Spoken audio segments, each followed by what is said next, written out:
So, ladies and gentlemen, for our last keynote, we have a treat. We have a 101st Commander here. He's a pretty busy guy, so he took some time out of his schedule to spend with us today.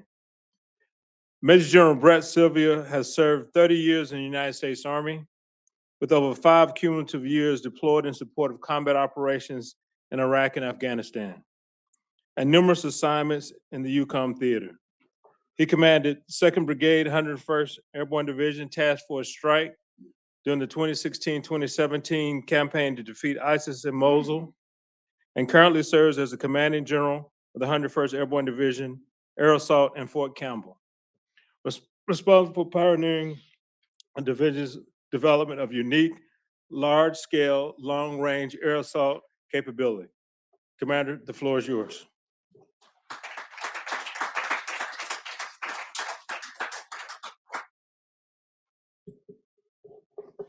Okay, good afternoon, everyone. And first, just want to thank you for your endurance in being able to hang for this entire day here and be here as I get ready to talk about something that I'm actually really excited to talk about, which is the 101st Airborne Division Air Assault. So I want to thank AUSA for sponsoring this. I think that this is a truly important topic for us to be discussing here today. So this gathering, I think, underscores our collective commitment to advance in the art and science of warfare in a rapidly changing and increasingly contested environment. But I'll give a quick disclaimer up front. Over the course of today, you've heard from some very deep experts in their field, fires and air defense, acquisition, and others. I am none of those. I am a generalist. And I've been a career maneuverist, and I would tell you that I have been a large consumer of the fires enterprise over the course of my 30 years. But I think that today, my relevant experience is to talk about what we are doing in the 101st with innovation and what we're doing with our unique mission development. So I stand before you today as someone who fully understands that success in modern combat hinges on seamless integration of fires and maneuver. And I think we've been hearing that throughout the day. It's a relationship that is foundational to combined arms maneuver. And I would tell you that I believe that combined arms maneuver is our competitive advantage against our adversaries.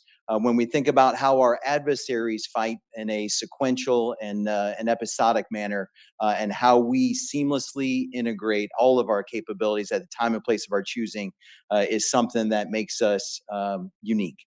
But it's not a new concept. It's rather one that's rooted in our history, tested repeatedly throughout the past century, and crucial to achieving dominance on the battlefield of today, as well as the battlefield for tomorrow.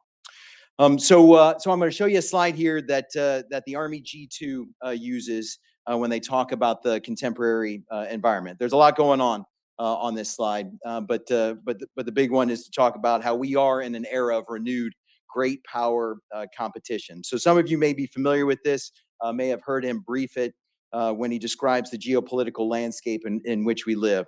But I'm not going to brief you on everything here. It's busy enough. The visual does a good job, I think, on its own.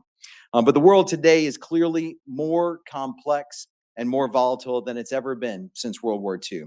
If we just take a look back just at the last 7 days, China and Russia are suspected of working together to cut strategic sea cables in the Baltics. Georgia's pro-Russian government delays the nation's entry into the EU, spurring massive protests that have been ongoing for days. And Syria is back to full-fledged civil war with multiple nations and militant terrorist organizations vying for power and control of strategic terrain. And that's just the global landscape. The threat today is fairly unprecedented. Our strategic environment, we all know it. And we are learning to compete inside of this environment. It's characterized by contested domains, peer and near peer adversaries, persistent observation, and that is both by visual means as well as being able to be seen in the electromagnetic spectrum. And we are seeing an acceleration of technological development and integration. And I think you heard a little bit of that from Clay. But I do want to put just this accelerated technological development in some context here. And I'll talk about how long a particular technology took before it achieved 100 million users. The phone took 75 years to get 100 million years. 100 million users. The cell phone took 15 years. The internet, 7 years. Uber, 6 years. Spotify took 4.5 years to get to 100 million users, and ChatGPT took 60 days to get to 100 million users. So when we talk about the acceleration of technological development, I think that speaks volumes for what we are trying to contend with. But as you all have heard today, the ability to deliver dominant all-weather fires is still paramount, whether in the form of offensive precision strikes, deep interdiction, or defensive counterfires. This suite of fires capabilities underpins the ability of our Army's close combat forces to close with and destroy the enemy. In all actuality, this may be truer now than it ever has been before. So consider for a moment the multi-domain environment. Fires no longer operate in isolation. In the past, artillery or rockets might have been seen as separate, almost a transactional support system for maneuver commanders. Today, however, we have to seamlessly integrate with joint and combined arms systems. They must be informed by data from space, cyber, and electronic warfare domains. And to achieve their most decisive results, they must be synchronized with naval and air power to create the overwhelming effects across the width and the depth of an ever-expanding battlefield. This is the essence of today's combined arms maneuver. But we are ultimately at a disadvantage here. For the first time in 80 years, there is a major conflict that is taking place in the world, and we are not participating in it. We're watching it from the sidelines. So right now, our adversaries are innovating at a breakneck pace, something that we have always done when in conflict. And now we find ourselves on the margins, now having to find ways to compel ourselves forward into a period of innovation when we don't have that stimulus to encourage us into that innovation. So we are in this new environment more characterized by large-scale combat operations, or LSCO as we call them, and one that is entirely different than the one we've been waging for the last 2 decades in the Middle East and South Asia. So looking more at the current environment, you can see at the top left that at times throughout Russia's invasion of Ukraine, there have been no less than 5 field armies spread out across 3 sides of its border with Ukraine. This conflict has seen mass artillery barrages that have leveled whole villages and cities. We've seen complex and echelon obstacles deployed across an entire frontage, the likes of which we have not seen since World War II. Trench warfare conditions that we have not seen since World War I, and large-scale envelopments that we haven't largely seen since we executed them in Operation Desert Storm in the early 90s. So nonetheless, one constant remains true amidst all of this. Fire superiority is decisive to shaping the current battlefield, just like it has throughout all the wars and conflicts of the previous century. Fires still enable maneuver, disrupt enemy decision-making and tempo, and impose dilemmas on the enemy. So let's deep dive this thought of fire superiority. So estimates vary dependent on the season and current operations, but in 2023, certain sources reported that Ukraine was expending between 4,000 and 7,000 artillery rounds every day. So that sounds like a lot, right? Well, these same sources reported that Russia was expending between 20,000 and 30,000 rounds every day. So these are figures that are nearly unimaginable. So I phoned a friend, or rather, I messaged ChatGPT, and I asked him to create for me a pictorial image of what does it actually look like to see what 30,000 rounds in a single day looks like. And if you can see on this image here, you can see what those rounds are as they are laid out across the landscape as far as the eye can see. And these are the rounds that were expended in a single day. And just imagine this day after day after day. And imagine being on the receiving end of that. So 2 things to take away from this. First, the scale and scope of it. And the second, the fact that this was created by artificial intelligence just by a prompt that took me about 10 seconds to create. But I'll talk more about the AI piece in a little bit. So this is just expenditure. So let's take a look at this from the production angle. Current estimates claim Russia will produce about 2 million big bullets this next year. So that's their 152s and their 122s. In comparison, all Western allies combined produced 524,000 of our own big bullets this past year. So from a goal of producing 1 million by year's end, not only were we short on our own goal for production, our goal was only half of what Russia is producing. And they're increasing their goal to 2.1 million rounds next year. So narrowing our focus a little bit more, we can see ourselves, the US, just a little bit clearer. In the years leading up to Russia's invasion, we were steady state producing 170,000 155 rounds per year. In 2024, we set the conditions to sustain the manufacturing of 40,000 rounds per month, or about 480,000 rounds by year's end. And with the milestone this past month of achieving 50,000 rounds per month, we are now projecting to reach a target of 600,000 rounds by the end of the year 2025. So to put this in perspective, this figure is still 1.5 million fewer rounds than Russia's planned production in 2025.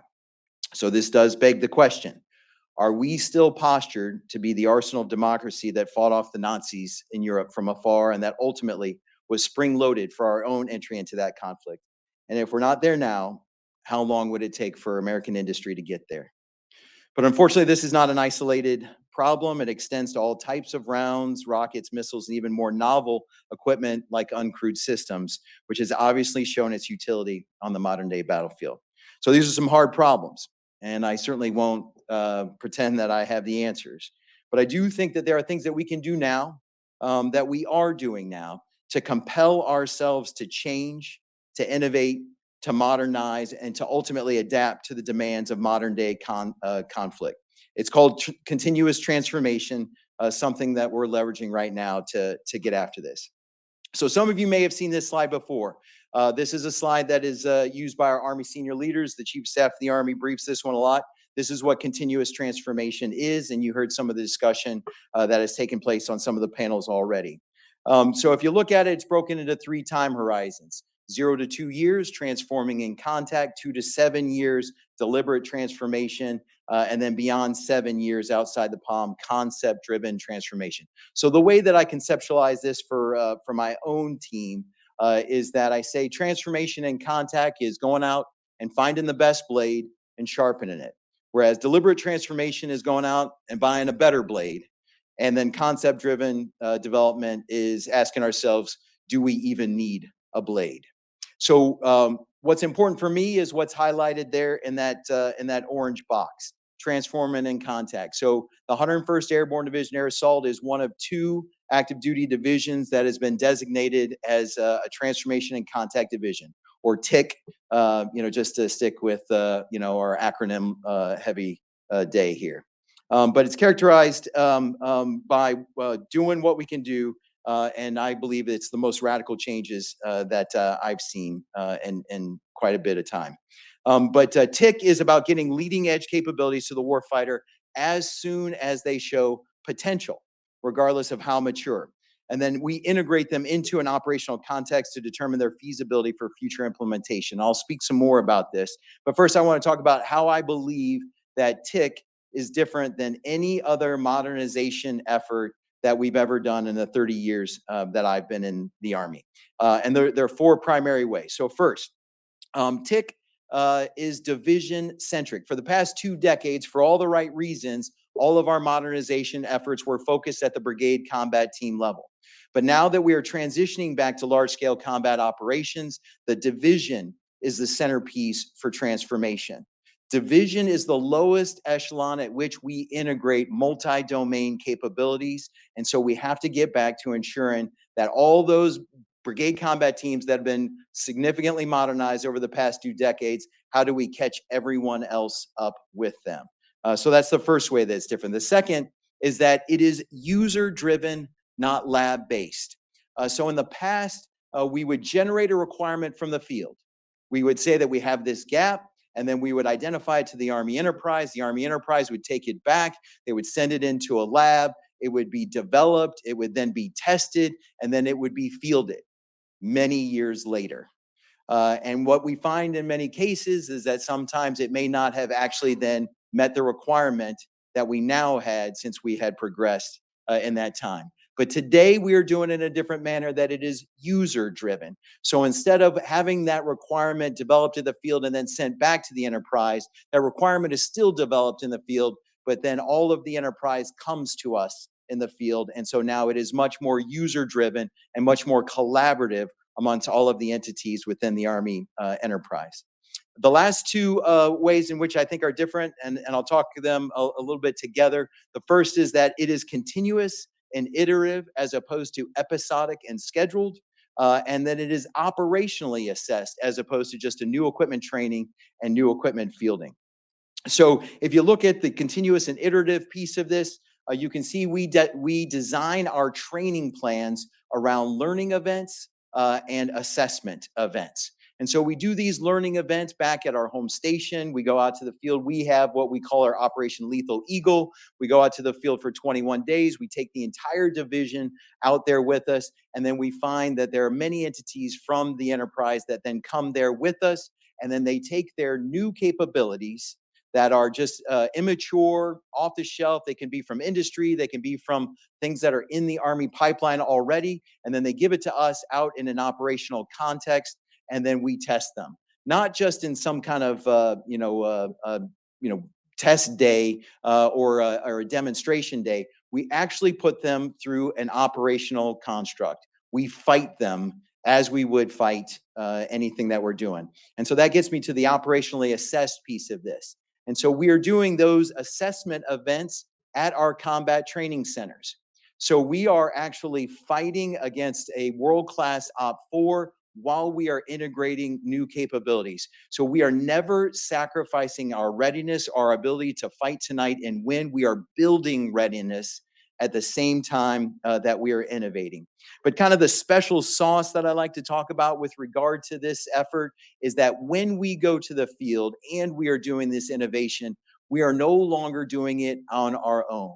We are doing it with those coders, those developers, those programmers that are right alongside us each and every step of the way. So when something doesn't work as it was intended to, we have them there to fix it, or we are there to make a decision that we need to move on to something else. And I believe that that is significantly different than any other modernization that we've ever done before. So this description of transformation and contact leads me to two primary topics that I'd like to talk about that I think are relevant for today's theme. The first, the fires requirements associated with our operational concept. And that's what you see up there, that large scale, long range air assault, what we uniquely do in the 101st. And then the second is leveraging what's available to us now to start collapsing the kill chain. So the large scale, long range air assault, which is a mouthful. We call it L2A2 for short. It is a division-enabled joint forcible entry operation that delivers one brigade combat team, or roughly 3,000 soldiers and hundreds of pieces of equipment, over 500 miles in one period of darkness at the time and place of our choosing, arriving as a cohesive fighting formation and prepared to fight and win in the fiercest environments. So why is this capability relevant? Well, if you go to any one of our adversaries' capitals, drop a pin right there at their capital, draw yourself a 500-mile ring around it, and you will find a place that we have a partner, an ally, some sanctuary from which we could launch this capability. So the reality of it is that if you are one of our adversaries and you're sitting safely in your capital, you go to bed at night thinking everything is safe and secure, you'll wake up the next morning and you'll have a brigade combat team parked in your backyard. I like to think of that as a nice non-lethal effect. So the graphic behind me represents our recent L2A2 from Fort Campbell, Kentucky, down to Fort Johnson, Louisiana, a distance of roughly 575 miles. So the things to take away from this graphic are that we moved 80 aircraft, thousands of soldiers, and hundreds of pieces of equipment this entire distance. But it required a division effort in order to be able to do it. So getting back to this idea to fight as a division with joint enablers. So it required all of the division's sustainment, all of the division's aviation, all of the division's fires enterprise, and those joint enablers in order to be able to execute this operation. So the bottom line, and specific to the topic today, the L2A2 creates a very real and valid requirement for long-range precision fires. The distance alone, upward of 500 miles, necessitates seamless integration with supporting multi-domain operations, as well as synchronization with other joint lethal and non-lethal effects, such as space, cyber, air, and naval fires. So as we look at the problem set, we really tend to focus solely on the joint forcible entry portion, the JFE, or fires that get us into that local AO. And I think you heard some panel members talk today about the A2AD challenges that exist out there. So for us to project this combat power, we have to create a corridor or a lane for all of our aircraft to be able to travel through to deliver this combat power. But that might only last for a few hours at a time. We need to do this for the initial insertion, and then we need to replicate it over various periods to deliver sustainment and deliver all of the follow-on forces. But the fires requirement, it also endures well beyond the JFE. Following the JFE, we have to sustain that forward fight 10, 15, 20 days until we create the conditions that we can bring in other combat power and other means. So fires are essential to sustaining the fight and enabling the build of combat power and the onward projection of combat forces. So fires must shape the battlefield in depth with both short and long range effects. So this requires divisions and corps to bring the full weight of joint multi-domain assets to bear.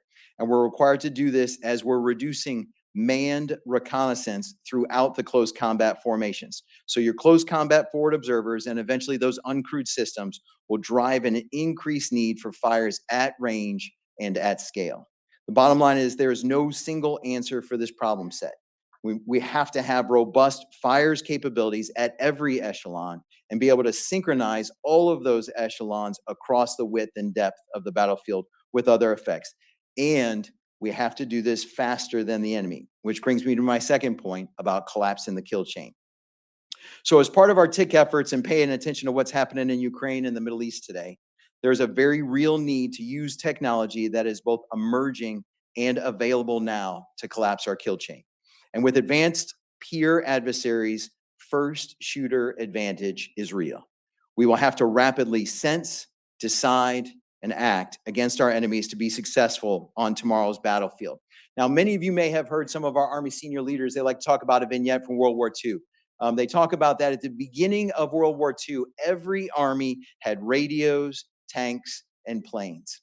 But it was the Germans who figured out how to bring those capabilities together seamlessly in the opening moves of World War II that created devastating effects for them. So I'd argue we're in a similar place today when we talk about AI and uncrewed systems. A single piece of technology will not bring success.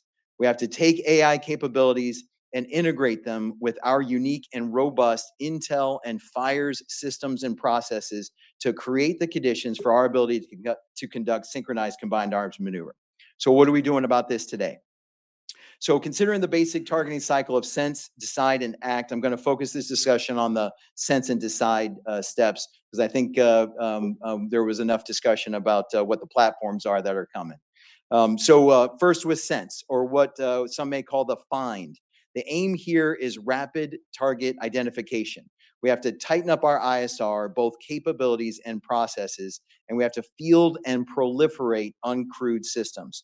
We have to encourage and enable sensor diversity that allows targeting through multiple means, visual and in the EMS with our electronic warfare assets. So multiple means across the entire battlefield to sense diverse threats through layered forms of contact. So you can see some of the examples that we have up here. If you look across the top of the graphic there, we talk about what we're doing for target identification. And so there is an AI capability, multiple AI capabilities that exist today, not just to be able to find things, but to find things that are hidden. And so if you think about, if you understand what an enemy vehicle looks like, and in that type of understanding is integrated into an AI that is on board of a UAS, what we're finding is that we can fly that capability. And we have a recent example of doing this down at our Combat Training Center rotation, where a UAS flew over an area. When they came back and they had someone watching that drone feed the entire time, they saw nothing. But when they downloaded that AI or that feed into the AI model that they had, it found just a bumper of a vehicle, and from that was able to identify not just what kind of vehicle it was, but actually which vehicle it was, because they had already flown that same model over the OPFOR's motor pool before the rotation. So they knew exactly what vehicle it was, and then immediately executed and prosecuted a fires mission. So it gives you the capability available today where you can load something just onto a Raspberry Pi, 3D print a carrier, and strap that onto the bottom of a UAS. And then now you have the ability to do the change detection at a much more rapid fashion than we ever could have before. So now you get to the second part of this, which is kind of the deciding and the acting piece, right? So how do you kind of sift through just the reams of data that are incoming through all the various methods, whether they're coming in off of the electromagnetic spectrum or whether they're coming in through visual means? Well, again, there is AI capability that exists today for us to be able to offload that cognitive load that used to exist on human beings. And now we are able to ingest those into some of the AI models that we already have resident in some of the software programs that we have today in order to be able to rapidly decide and act.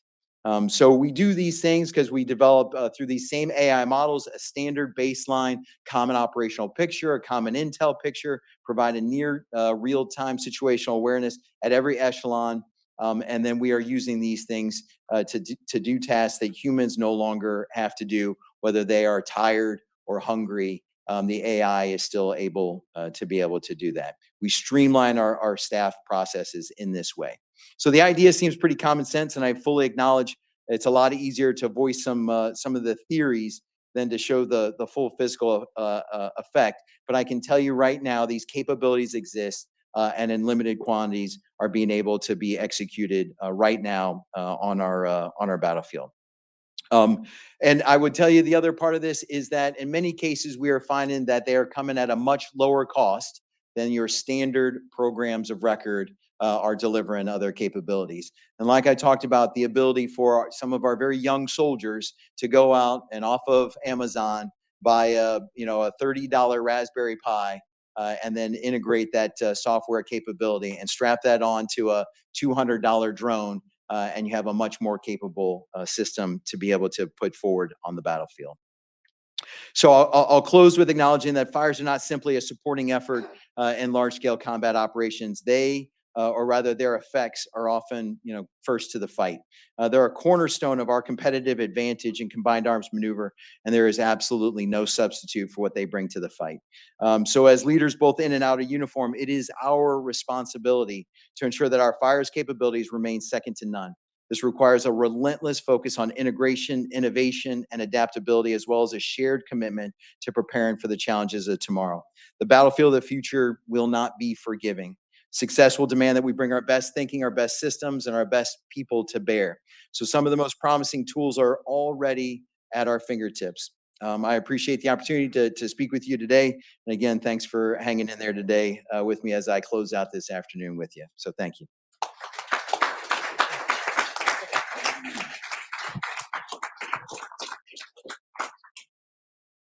Got a question? All right, sir, I'll kick things off. You talked quite a bit about transforming in contact and some of the great things you've experienced in that mission set. On the flip side, what are some of the challenges you've experienced with TIC? Yeah. So I'd tell you that right now, one of the things is that I think the transformation in contact is challenging our acquisition system. I think to put it lightly, I think that it's probably in many cases throwing it into shock.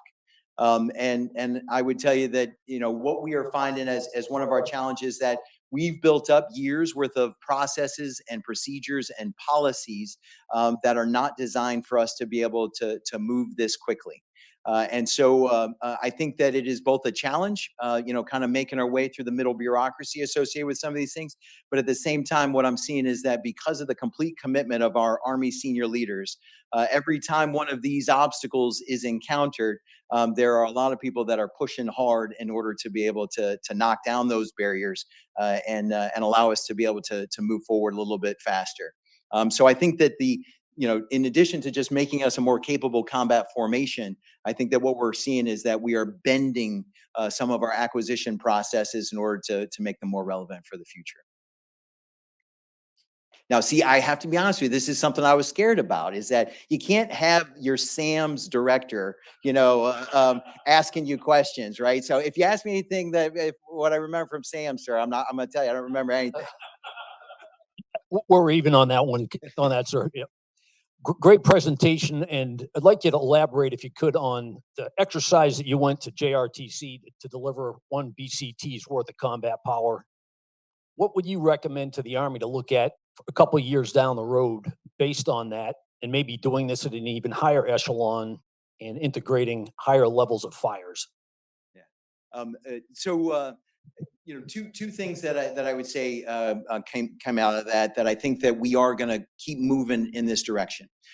So the first is the fact that, you know, there is nothing like putting a division in the dirt, right? So we do war fighters all the time. We do war fighters every year, and I would tell you that, you know, sustainment works in war fighters all the time.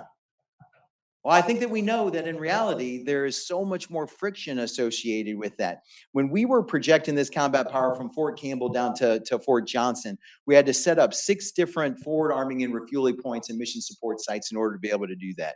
Once we get, you know, future long range assault aircraft, that's going to make our lives a lot easier. We're going to cut that, you know, by 50%. But for now, we still have to do that. And what I found was I went to one of the locations and we almost were unable to refuel our aircraft because we ran out of a $5 filter in order to be able to filter certain types of fuel, right? That type of friction you only find out when you throw an entire division out there in the field and force them to fight. So that's the one thing that I think is fantastic. And we've been pretty, you know, vocal about, we believe that we need to do that every time the 101st goes to a CTC rotation. The division needs to fight the first 96 hours of it for that JFE portion of it. Phenomenal training for us. So that's the first part of it. The second big one is figuring out how we extend the box, right? So we're limited by a small geographic area, you know, whether it's the National Training Center or the Joint Readiness Training Center. And we know that the fight that we're fighting extends well beyond that. So finding creative ways for us to be able to extend that box, like we do from Fort Campbell, but all of that is constructive from Fort Campbell all the way down to Fort Johnson. Everything in between is constructive. So how do we find creative ways in order to be able to extend that box? So then now I can position MRS in order to be able to use it at its full range. How do we do some of those things, you know, without, you know, kind of shooting commercial aircraft out of the sky? But I think that we are pushing the edge of the envelope on that. And I think that we will find better ways to do it. I think that there are more ways to actually do things like this when you go out to the National Training Center and their combination with other training areas that exist out there, 29 Palms, and then the one that the Air Force uses out there for their red something series. Red Flag series, right? Yeah, China Lake. Yeah. So when we look out there, I think that there are some very promising opportunities when you go out west to be able to exercise some of those things. But that's what I think that we need to go to. But it starts with throwing those divisions in the dirt, finding a way to integrate, kind of MCTP with all of the other, CTCs. Yeah. Brett, great presentation. I really enjoyed it. Thank you. And very encouraging to hear how you're managing your division. I'm just curious, how do you train your division to be able to go to the JRTC as a division size force, to be trained at echelon from your level all the way down to the platoon level? Are you able to do that and manage and have a successful deployment or exercise at each echelon, or is it some opportunity cost by doing it at such a high level? Yes, sir. Yeah. Thanks for the question. And it's our division, sir, right? It's our division. So I would tell you, one of the things that I, there are a bunch of people that have large foreheads like I do here. So, many of you all remember training, divisions, right? Training large elements and having to do it at echelon.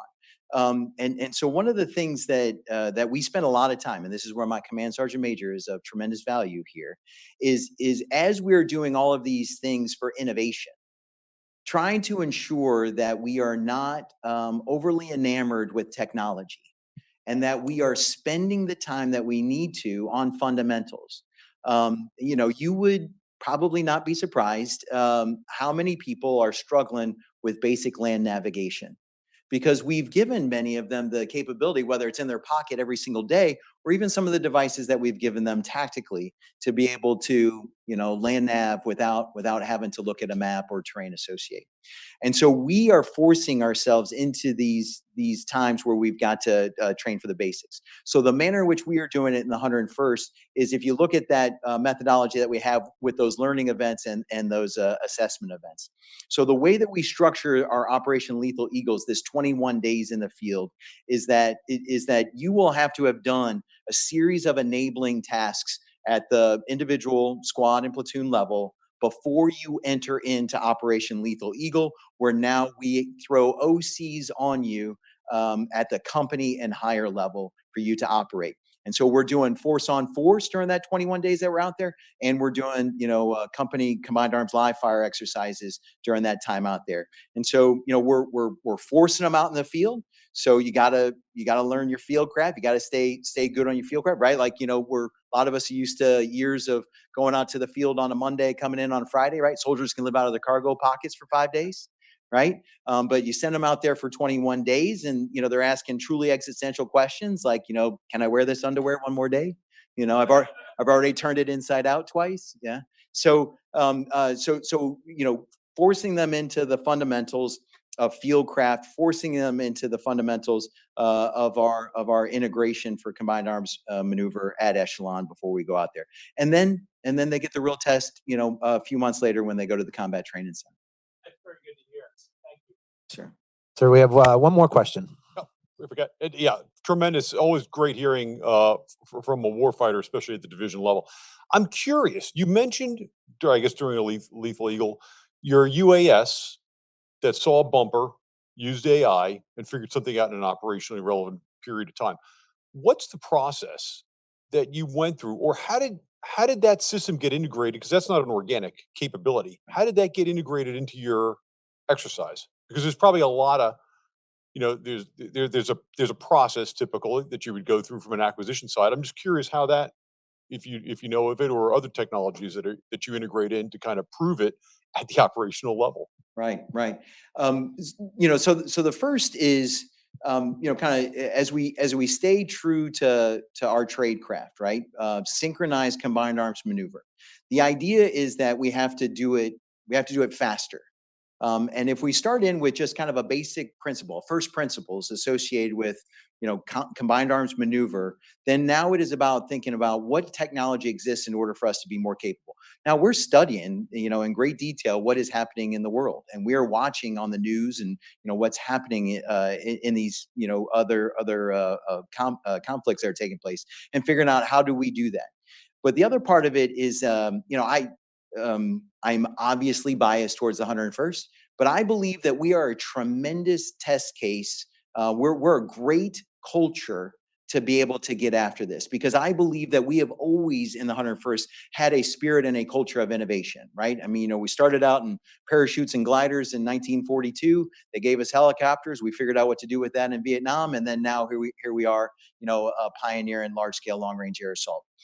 So I believe that our culture drives us as well towards one of innovation, right? We're a warfighting division that innovates, not an innovation division. And so important for us to be able to have that culture. So now I'm a digital immigrant, but I've got a formation full of digital natives, and they're the ones that come up with these ideas, right? And then we have a very collaborative environment amongst other divisions and other organizations who are doing similar things, pushing one another in order to be able to share these lessons and get better at that. And so that idea came from, actually the Raspberry Pi idea came from the OP4 down at JRTC. So our enemy gave us that TTP, right? So then I had a really smart battalion commander who knew about that object change detection capability and how to onboard that in that Raspberry Pi. So then you take a little bit of what someone's doing, take a little bit of what someone else is doing. They put those together. They come to me, normally after the fact, and then say, hey, we want to do this. It's only going to cost us, we outfitted 257 Raspberry Pis in this brigade combat team, and with all of the battery packs and everything associated with it, it cost us less than $10,000 to do all of that. And it gave us a tremendous capability. And then we said, we just want to test drive it. And this part about, our OP4 at JRTC is an important one, right? They want to be the best sparring partner that they can possibly be, right? So here's, instead of, keeping his own ideas to himself so that he can, beat us up, when we go down there, he shared those ideas. And when this battalion commander said, I want to test this change detection software, can I fly my UAS over your motor pool before the rotation and ingest all of your vehicles? And he said, yes, absolutely, right? I want a good fight. And so then that's how that whole process kind of came together. And that's how many of them come together. It's just a bunch of people with great ideas and a supportive chain of command to say, yeah, let's give it a shot. And then we kind of take it back to the Army and say, what do you want to do about it? Yeah, thanks. Sir, thank you for being here. Let's give General Sylvia a big round of applause.